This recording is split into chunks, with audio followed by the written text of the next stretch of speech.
tiga ini silakan dicermati ya, bahwa Kiai Imad itu kalau dianalogkan dengan tradisi ilmu hadis atau dalam lingkup living sunnah, ya.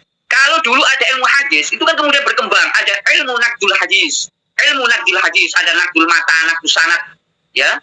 Itu kalau dalam kajian ilmu nasab ini tentunya Kiai Imad itu punya kontribusi, yaitu menghidupkan ilmu nakdul nasab, ya, ilmu nakdul nasab.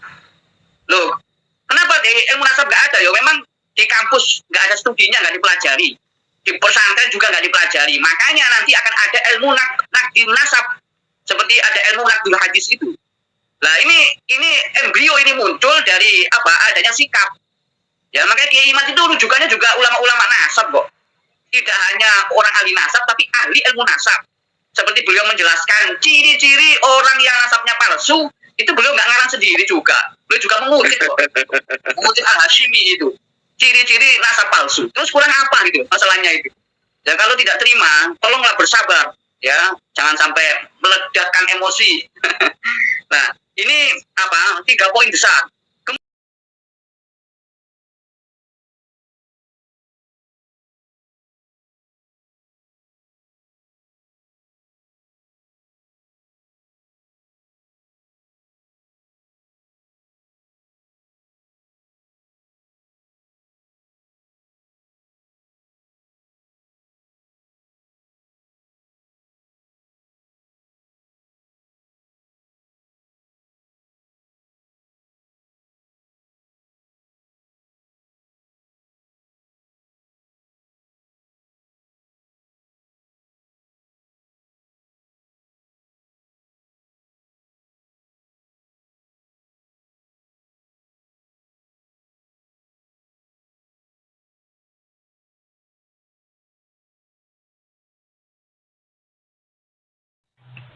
Assalamualaikum warahmatullahi wabarakatuh.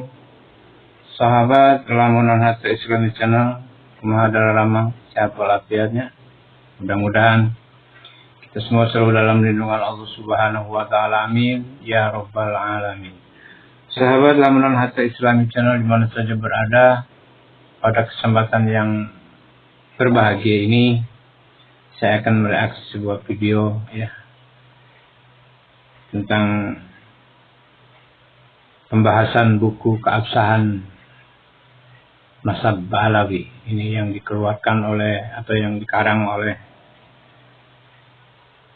Hanif Alatas atau dikeluarkan oleh Robito Alawiyah, di mana buku ini menerangkan keabsahan Nasab Ba'alawi versi Robito Alawiyah. Versi Robito Alawiyah. Kenapa saya katakan versi Robito Alawiyah? Ya sebab hanya Robito Alawiyah yang mencari data dan bahan-bahan buku itu. Dan pengarangnya pun ini secara kelompok ya. Jadi kelompok pengarang buku banyak. Dan referensinya nggak ada referensi pengarang yang bagus gitu. Jadi referensi buku itu pun akhirnya ya sangat buruk sekali. Bahkan Dr. Ribut Nur Huda mengatakan bahwa buku itu adalah buku peradaban Islam yang paling buruk. Kemudian juga buku itu adalah pembodohan umat tentang nasab. Dan ini sangat-sangat fatal ya. Jadi kalau buku itu dibaca oleh banyak orang yang kurang cerdas akan menerima, ini berbahaya ya. Ya untung saja warga Indonesia saat ini sudah cerdas-cerdas ya, tidak akan menerima apa adanya. Dia akan mempelajari dengan detail ya dari apa yang dia ketahuinya. Baik sahabat, ada 9 kesalahan atau kejanggalan koreksi dari Dr. Ribut Nur Huda tentang keabsahan buku itu. Keabsahan buku Nasab Ba'alawi, keluaran Robito Alawiyah. Ini yang dikatakan bahwa buku ini tidak ada artinya, bahkan dikatakan sampah. Buku ini dikatakan sampah dan malah berbahaya, membodohi masyarakat, membodohi warga, pembodohan umat. Ya. Ini sangat dangkal sekali, ya. Dan ini yang dihandalkan oleh Robito Alawiyah bentar lagi juga akan terjawab. Apa itu? Bagaimana itu? Kita diam-diam saja. Mana buktinya, ya? Robito Alawiyah sudah tidak mampu, ya, ya, memberi argumen tentang nasab yang dilakukan atau tesis Kiai Haji Imaduddin. Tidak mampu, ya, tidak punya dasarnya. Jadi dengan demikian nasab Alawi itu anjlok, runtuh, gugur, berkeping-keping, hancur, tak tertolong. Ya, bukannya kita tidak mengikuti aturan, ya memang ternyata kita hanya ditipu-tipu saja saat ini, ya. Kita ditipu-tipu, dibodohi oleh para Ba'alawi kurang ajar ini, ya. Jadi kenapa harus takut-takut? Katakan saja, kalau memang nggak benar ya nggak benar. Kul innaka olakana muran, katakan kebenaran sekali itu pahit, ya. Kenapa harus kita semua tutupi? Jadi nasab Ba'alawi ini, Ba'alawi di Indonesia ini memang benar-benar membodohi kita, menipu kita, ya, dan menjajah kita. Jadi perlu diantisipasi dan dijaga ini, ya. Jangan sampai kita terpedaya oleh mereka. Yo, kita saling bahu membantu untuk saling mengukuhkan ukhuwah Islamiyah, dan kita jangan percaya dengan buku ini dan kita lawan apapun permasalahannya dari Ba'alawi ini. Ya, untuk lebih jelas ayo kita simak nih penjelasan dari Dr. Ribut Nur Huda, ya, dari lulusan Universitas Sudan ini, ya. Lebih jelas dan lebih gamblang ini. Yuk kita simak, semoga bermanfaat. Disampaikan oleh Kiai Ubaidillah tentang soal paradigma yang keliru dalam masalah menanggapi tesis Kiai Imad tersebut. Ini saya menegaskan ada 3 poin cara berpikir yang saya ingin garis bawahi di sini sebelum menanggapi detail dari 9 poin penyimpangan Kiai Haji Imaduddin, ya. Tapi nggak ada Kiai Hajinya, ya, langsung penyimpangan Imaduddin, nggak apalah, ya. Ini kritik yang emosional, ya, tidak mau menahan emosi, tapi ini emosional. Tapi kembali lagi kepada basic pembahasan kita.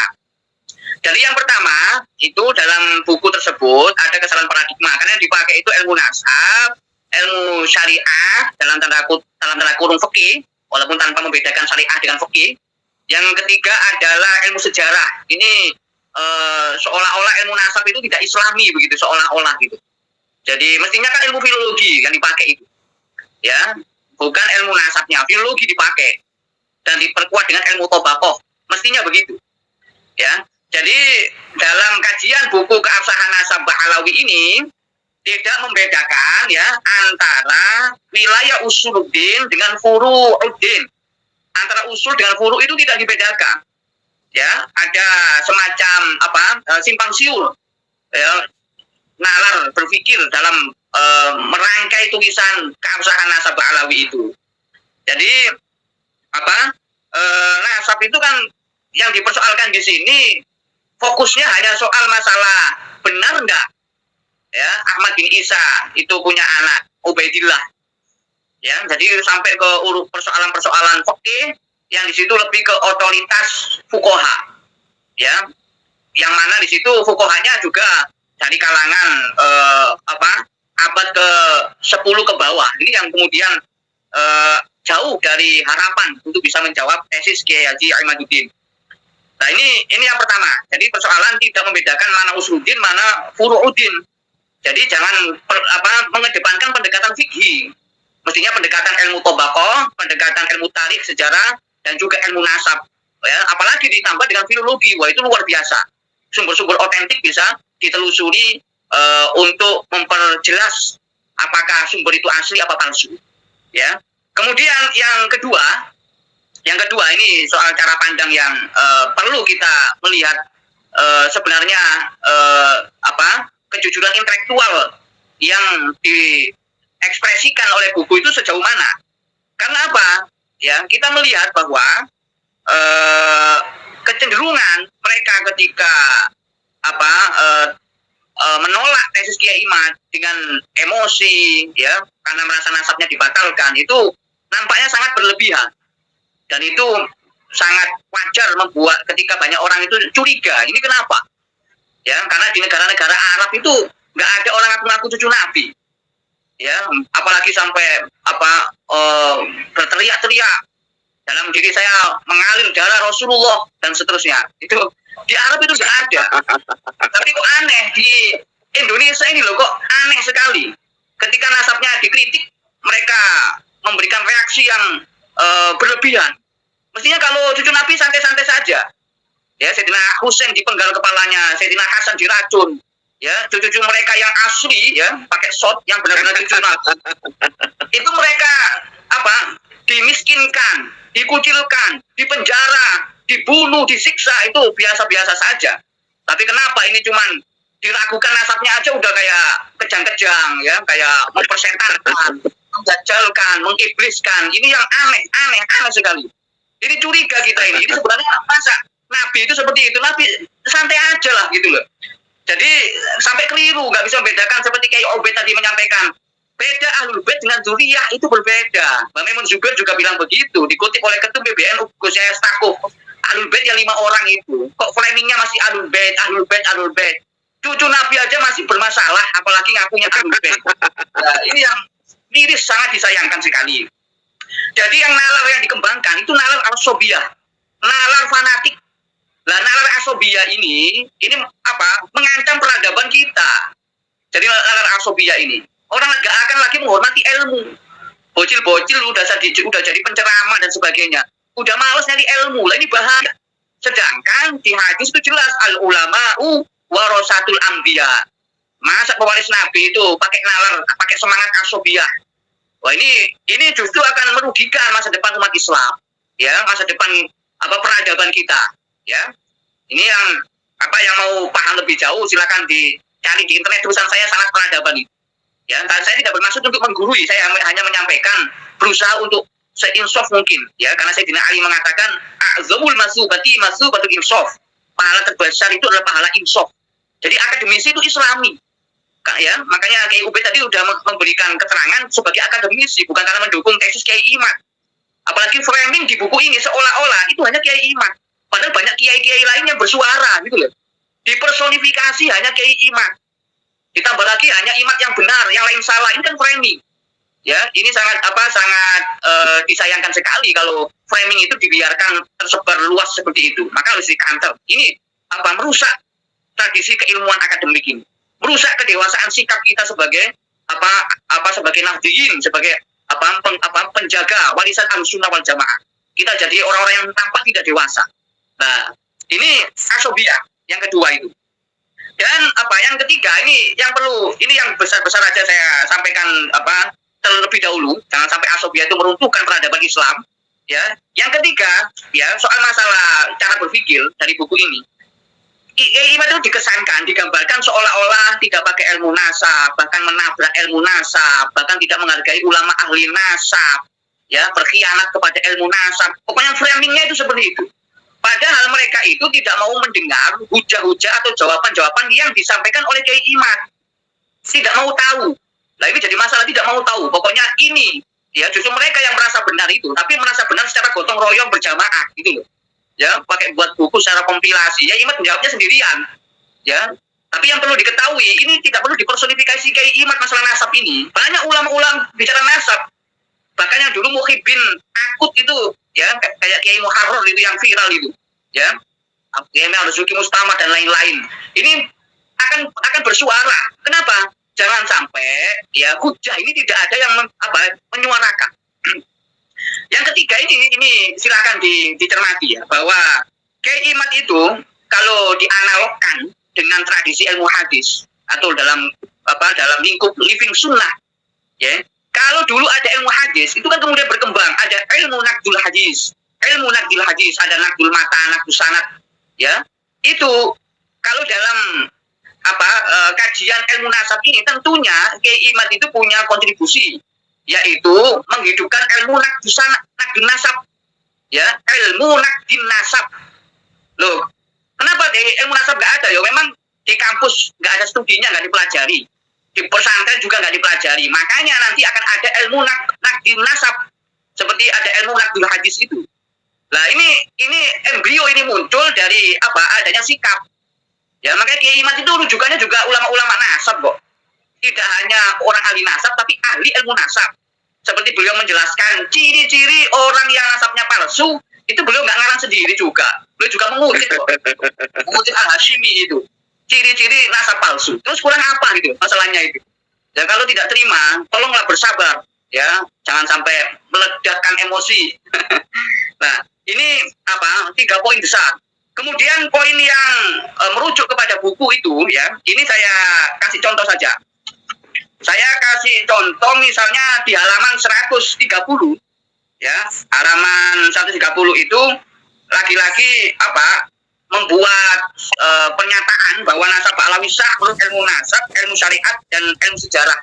Jelas ini tidak berani dengan ilmu filologi. Ya, pakainya itu ilmu syariah yang dipelingkar dengan arti fikih.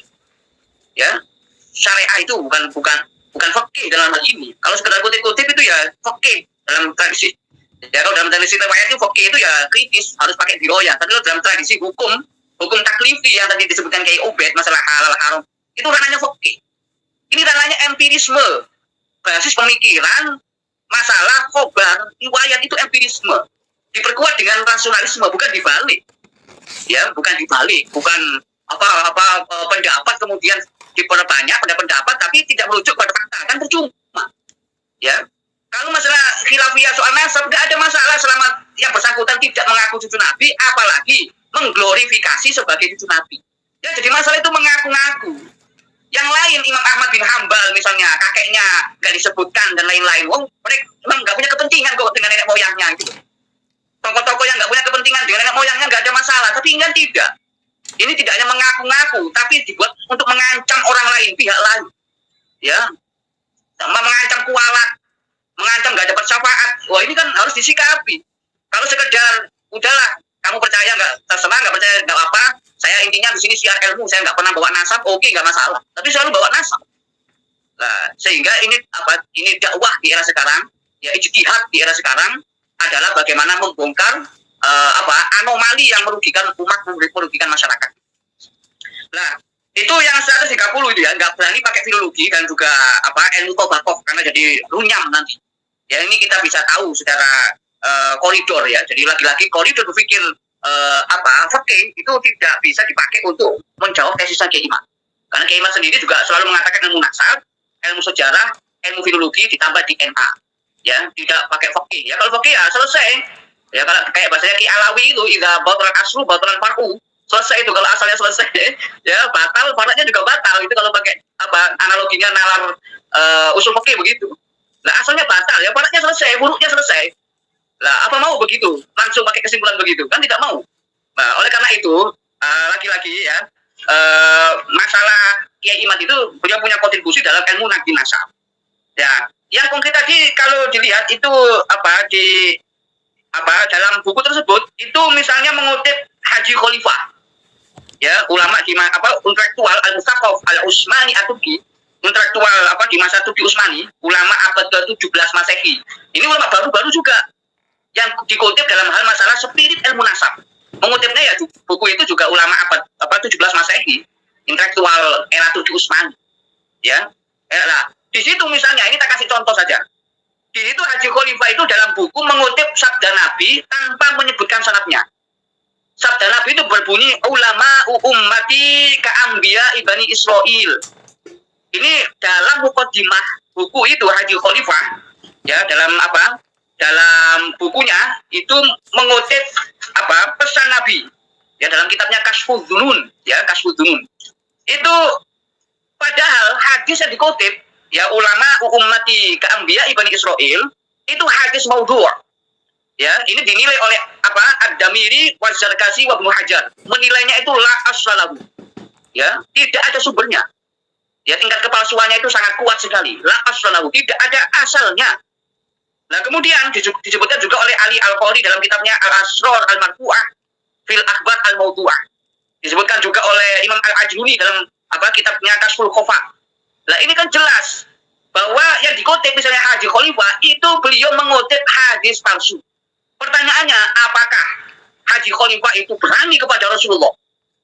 Apakah Haji Khalifah itu menentang Rasulullah? Apakah Haji Khalifah itu siap masuk neraka? Man kadzdzaba alayya muta'ammidan falyatabawwa maq'adahu minan nar. Tentunya nalarnya tidak demikian. Orang motif salah itu ya ijtihad, diampuni lah, wong salah motif gitu kan. Ya itu kan nggak punya niatan. Saya berhusnudzon itu nggak punya niatan untuk memalsukan pesan Rasulullah. Ya. Nah, kalau dikiaskan apakah Kiai Imad itu menentang ulama-ulama dari Pak Alawi? Apakah Kiai Imad itu berani menentang ulama-ulama Ahlussunnah wal Jamaah yang mengutip Pak Alawi? Nah, kata-kata menentang ini jangan di-framing. Seolah-olah Kiai Imad itu adalah orang yang nggak punya akhlak, ya, sul adab pada pendahulu. Oh tidak, ya, karena kebenaran itu kalau sudah terbukti ya tetap kebenaran. Dan sedangkan ulama-ulama yang mengutip Pak Alawi yang di framing seolah-olah menetapkan nasabnya itu kan mengutip, ya, kayak Haji Khalifah itu yang ketika mengutip Nabi berkata ulama ummati keambiyai Bani Israel, ini kan seolah-olah, ya, jadi bisa dilalar ini, ya, para muhibbin ini supaya open minded, ya, tidak close minded, ya, tidak terbiasa dengan dengan api-api semangat yang berapi-api, tapi tidak mau menalar bedakan antara Kiai Imad itu menentang ulama dengan menyampaikan kebenaran. Ulama kalau salah mengutip ya salah, sudah berijtihad gak apa-apa. Mungkin karena belum ada PDF, belum ada internet zaman dahulu, nyari kitab susahnya minta ampun, apalagi untuk studi komparatif, ya naik onta negara satu ke negara yang lain. Zaman dulu naik keledai, naik kuda, ya, sekarang eranya udah era di mana literatur itu melimpah ruah gitu loh, ya, melimpah ruah. Jadi jangan di framing kalau Kiai Imad itu menantang semua ulama lah, karena semua ini kan framing, ulama yang mana gitu loh, ya. Ini contoh saja, analogi saja, mengutip Haji Khalifah, ya. Kemudian ya, kita harus jeli membedakan antara misalnya Kiai Imad itu memalsukan nasab dengan mengungkap kepalsuan nasab, itu berbeda. Ya, siapa yang sebenarnya memalsukan nasab itu? Seperti kita melihat Haji Khalifah tadi, ya, kita bisa membedakan apakah Haji Khalifah itu memalsukan hadis Nabi ataukah tidak sengaja. Nah, kalau Kiai Imad ini, beliau itu mengungkap, ya, kalau temuan itu ditemukan, ya sudah, kita terima saja, memang kenyataannya demikian. Ditambah lagi dengan ciri-ciri nasab palsu tadi. Nah, ini contoh ketika Haji Khalifah itu mengutip tanpa nakad, tanpa kritik. Ini kita temukan dalam ibarat-ibarat yang di buku Keabsahan Nasab itu banyak yang tidak menyertakan sumbernya. Banyak yang tidak menyertakan sumbernya. Saya khawatir kecerobohan masalah ini, ya, menambah inkoherensi buku tersebut, ya, menambah inkoherensi buku tersebut. Ini yang perlu diperhatikan. Jadi Kiai Imad tidak memasukkan nasab, tapi mengungkap kepalsuan nasab melalui tatabbu'ul mu'allafat. Tatabbu'ul mu'allafat itu karya-karya yang berkesinambungan, bisa diidentikan, dianalogkan dengan ilmu tobakoh. Itu tatabbu'ul mu'allafat itu. Ya, karena mungkin orang yang menulis seperti Kiai Imad ini mungkin langka, jadi seolah-olah hanya Kiai Imad yang melakukan itu. Di samping itu juga melakukan kritik sejarah, kritik tobako diperkuat dengan filologi. Ya, jadi lagi-lagi Kiai Imad itu utuh dalam melakukan kajian, berbeda dengan buku Keabsahan Nasab tersebut. Ya, lebih dari itu, jadi Kiai Imad itu melengkapi kajian nasabnya dengan literatur nasab berkaitan dengan ciri-ciri nasab palsu. Ya, yang tadi saya sebutkan itu. Jangan sampai ini dianggap sepele, karena ciri-ciri itu penting, ya, ciri-ciri itu penting. Nah, jelas ini tidak bisa dikatakan bahwa Kiai Imad itu menabrak ilmu nasab. Tapi sebaliknya, justru Kiai Imad itu memperkaya ilmu nasab. Ya, ini saya sebagai akademisi tidak taklid kepada Kiai Imad, tidak. Tetapi mengkaji hujah masing-masing antara buku yang tadi disebut Keabsahan Nasab Alawi itu, bab 2 yang kita bahas sekarang, dengan tulisan-tulisan Kiai Imad maupun penyampaian Kiai Imad sendiri. Jadi ilmu yang sama pun seandainya menggunakan ilmu nasab yang sama dalam penelitian nasab, itu bisa menghasilkan konklusi yang berbeda. Ya, kalau pada perspektifnya Kiai Alawi itu ilmu kan berkembang, ya, metodologi juga bisa berkembang. Tapi apakah bisa diverifikasi secara secara ilmiah? Ya, nah ini yang jadi tugas dari tim penulis itu untuk meninjau kembali bukunya itu kalau mau, ya. Oke. Jadi itu Pak Yusuf sementara.